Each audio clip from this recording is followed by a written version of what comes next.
तो दोस्तों आज जिस मूवी को हम एक्सप्लेन करने जा रहे हैं उसका नाम है इन प्रेस ऑफ ओल्डर वुमेन और ये रिलीज हुई थी 1978 में। भाई साहब मूवी के बारे में कुछ भी नहीं कहूंगा, बस तुम इस बच्चे के बारे में एक बार देख लेना तो तुम ये कहोगे भाई साहब बचपन तो इसी ने जी लिया, हम तो बस कंचे ही खेलते रह गए। खैर चलिए ज्यादा देर न करते हुए हम मूवी का एक्सप्लेनेशन स्टार्ट करते हैं। पर उससे पहले दोस्तों अगर आप स्लैशर कंटेंट में इंटरेस्टेड हो या ऐसी ही और भी ज्यादा मूवीज देखना चाहते हो तो मैंने दो अलग अलग चैनल का लिंक नीचे डिस्क्रिप्शन में दे रखा है। दोनों ही चैनल तुम्हारे भाई के हैं, जो भी पसंद आए उसे सब्सक्राइब कर लेना। स्लैशर पसंद हो तो स्लैशर वाला सब्सक्राइब कर लेना, अगर ऐसी ही मूवीज का पसंद हो तो ऐसी मूवी का सब्सक्राइब कर लेना। तो मूवी स्टार्ट होती है और हम देखते हैं लहसुन को। दोस्तों लहसुन के फादर की रिसेंटली ही डेथ हो गई है, इसलिए अब वो अपनी मॉम के साथ ही रहता है और उसकी मॉम अक्सर अपनी सहेलियों के साथ रहती है। तो यहाँ पर लहसुन का उनकी आंटियों को देख देख करके इंटरेस्ट अब आंटीज की तरफ बढ़ रहा है और बचपन से ही उसकी फैंटेसी है कि वो किसी आंटी को पेल दे। खैर जब वो थोड़ा सा बड़ा होता है तो वो आर्मी ज्वाइन कर लेता है। यहाँ पर हमें पता चलता है कि ये उस समय का टाइम चल रहा है जहाँ पर छोटे छोटे बच्चों को भी आर्मी में ले लेते थे। यहाँ पर वो अपने से बड़े ऑफिसर की जो वाइफ्स थी उन्हें नहाते हुए देखा करता था और इसी बीच एक बार वो फंस भी जाता है क्योंकि उसमें से एक लड़की उसे देख लेती है नहाते हुए।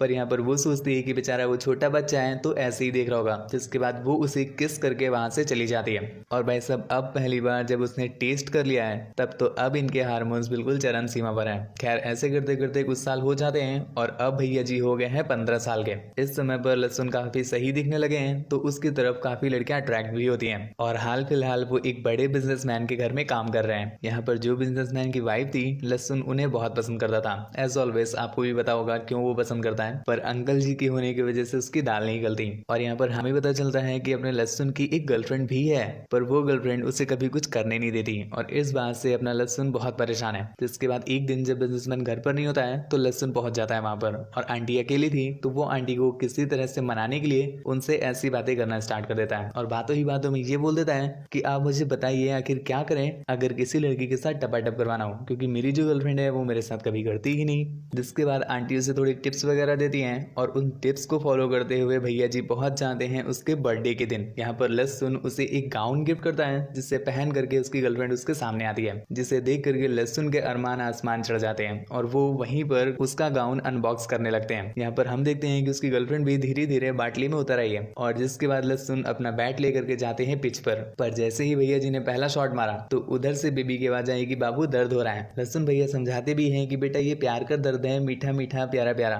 लेकिन वो नहीं मानती। जिसके बाद उन्हें पिच छोड़नी पड़ जाती है और इस बात से लहसुन को बहुत गुस्सा आता। आखिर आएगा भी कि तुम इतने दिन से प्रैक्टिस करके बैठे थे और जैसे ही तुम्हारे हाथ में बैट लगा तुमने उसको क्लीन बोल्ड करवा दिया, ये कोई बात होती है। इस बात से बहुत गुस्सा हुआ अपना लहसुन वापस जाता है अपनी मालकिन के पास। यहाँ पर वो उन्हें सारी बात बताता है। यहाँ पर मालकिन भी बताती है कि हमारे सैया जी अक्सर विदेश चले जावत हैं और हमका कुछ होना बतावत हैं, जब भी लौट के आवत हैं तो थके हारे आवत हैं, बस खुद ही हिलावत हैं, हमका तो जरा भी न बजावत हैं। अब लहसुन भाई साहब समझ चुके हैं कि आखिर आंटी जी का कहना चाहवत हैं। जिसके बाद वो दोनों कमरा मचावत हैं और पलंग का जोरो जोरो हिलावत हैं और ये पहले दिन के बाद से इनका कार्यक्रम तो बिल्कुल रेगुलर हो जाता है और इसी चलते आंटी की जो एक सहेली थी उन्हें भी पता चल जाता है। जिसके बाद एक दिन जब आंटी नहीं थी तो उनकी फ्रेंड लहसुन के साथ मजे लेने लगती है, पर इतने में ही आंटी आ जाती है और उन्हें चिपका दे करके जैसे बचपन में तुम लोग कुत्ते छुड़ाते थे ना पत्थर मार के, वैसे ही आंटी उन्हें छुड़ाती है पत्थर मार के। खैर उनके छुड़ाने के बाद फ्रेंड तो वहां से चली गई, पर आंटी बहुत गुस्सा हो जाती है और वो कहती है कि बाबू तुमने तो मुझे चीट कर दिया, मुझे तो तुमसे प्यार हो गया था, पर अब हमारा रिलेशनशिप खत्म, इसके बाद से तुम हाथों से ही काम चलाना।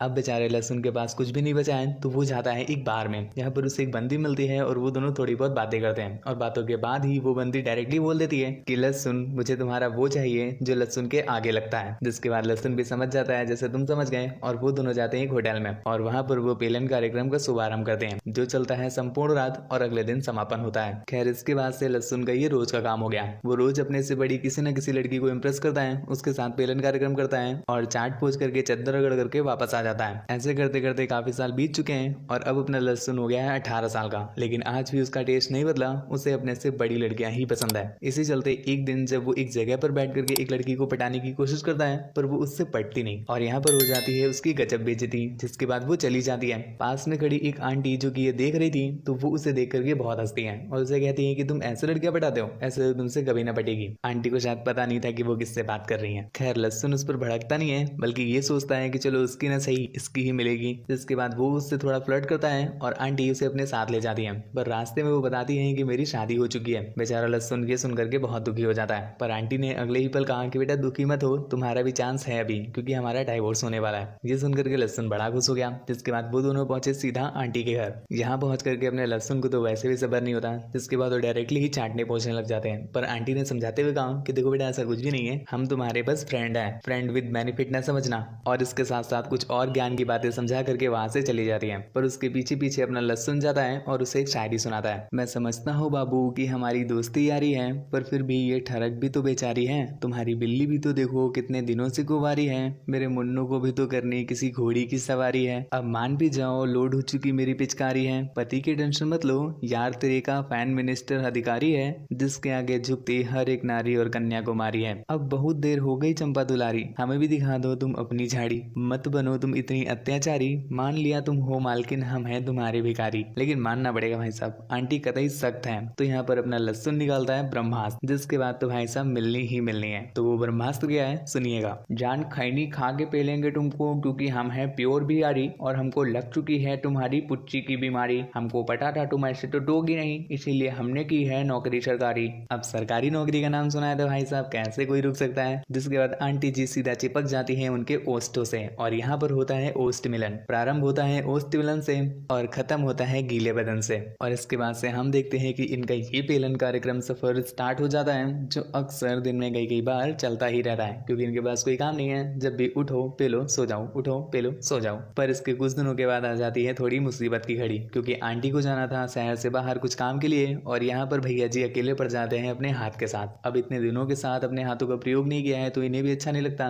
इसलिए ये जाते हैं एक पार्टी में अपना नया शिकार ढूंढने के लिए। एक बंदी इन्हें मिल भी गई, पर भाई साहब पता नहीं उसका मूड क्या हुआ क्या सनका कि वो घर लाकर भी इस चीज के लिए मना कर देती है। जिसके बाद ये बेचारे हिलाते हुए ही घर चले हाथ हिलाते हुए ही घर चले आते हैं। खैर कुछ दिनों के बाद आंटी वापस आ जाती है, और यहाँ पर हम देखते हैं कि जब उसने देखा कि आंटी वापस आई है और वो सोई हुई है, तो इनके जगाने का तरीका तो कतई जहर। आंटी सोई हुई थी, ये अपनी टॉर्च को सीधा उनकी सुरंग में डाल देते हैं। मतलब कतई ये अलार्म वाला काम कर रहे हैं कि आंटी ऐसे जगो आप। खैर आंटी भी इससे अति प्रसन्न होती है, पर इनकी ये प्रसन्नता ज्यादा दिनों तक नहीं चलती, क्योंकि आंटी को अब परमानेंटली ही ये कंट्री छोड़कर जाना था। जिसके कुछ दिनों के बाद आंटी उसे गुड बाय करके चली भी जाती है, और अब अपना लहसुन फिर से आ गया है रोड पर। लेकिन लहसुन भैया पता नहीं कौन से मोटिवेशन स्पीकर का मोटिवेशन लेकर आए कि इनका मोटिवेशन कतई खत्म ही नहीं होता। ये कहीं ना कहीं से अपना इंतजाम ढूंढ ही लेते हैं। जिसके कुछ दिनों के बाद इन्होंने अपना एक इंतजाम ढूंढ लिया, और ये चले जाते हैं उसके साथ पेलन कार्यक्रम करने। पेलन कार्यक्रम इनका बहुत सही जाता है। जिसके बाद ये दोनों अपने अपने रास्ते चले भी जाते हैं। मतलब ये सही है, चाटो पूछो और चलते बनो,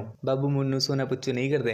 वाह कितने तेजस्वी लोग हैं भाई। खैर इसके बाद हम देखते हैं कि अगले दिन फिर से वो किसी बंदी को बैठाता है, उसके साथ चाटता पोछता है, और फिर वो अलग अलग हो जाते हैं। और इसके बाद से इनका ये कार्यक्रम लगातार चलता ही जाता है। मतलब लहसुन भैया कोई परमानेंट जॉब नहीं करते हैं, वो हर दिन अलग अलग जॉब का टेस्ट ले रहे हैं। खैर इसी के साथ ही ये मूवी यहीं पर एंड हो जाती है। मूवी अगर आपको पसंद आई हो तो हमारे चैनल को सब्सक्राइब करके बेल आइकन प्रेस कर लीजिएगा। ऐसे ही और भी ज्यादा तगड़ी तगड़ी मूवीज या शायरीज के लिए हमारे सेकंड चैनल को सब्सक्राइब कर लीजिएगा। लिंक उसका नीचे डिस्क्रिप्शन में दिया हुआ है। यदि आप स्लैशर कंटेंट में इंटरेस्टेड हो तो हमारे नए वाले चैनल को सब्सक्राइब कर लीजिएगा, उसका भी लिंक नीचे डिस्क्रिप्शन में दिया हुआ है। मुझसे बात वगैरह करना चाहते हो या मेरा थोपड़ा देखना हो या कोई मूवी एक्सप्लेन करवानी हो तो मुझे इंस्टाग्राम पर मैसेज कर देना। फॉलो करने के बाद कतई फॉलोवर भी बढ़वा दो यार थोड़े बहुत। और आपको बता दूं कि उसका लिंक भी नीचे डिस्क्रिप्शन में दिया हुआ है। Thank you, bye bye.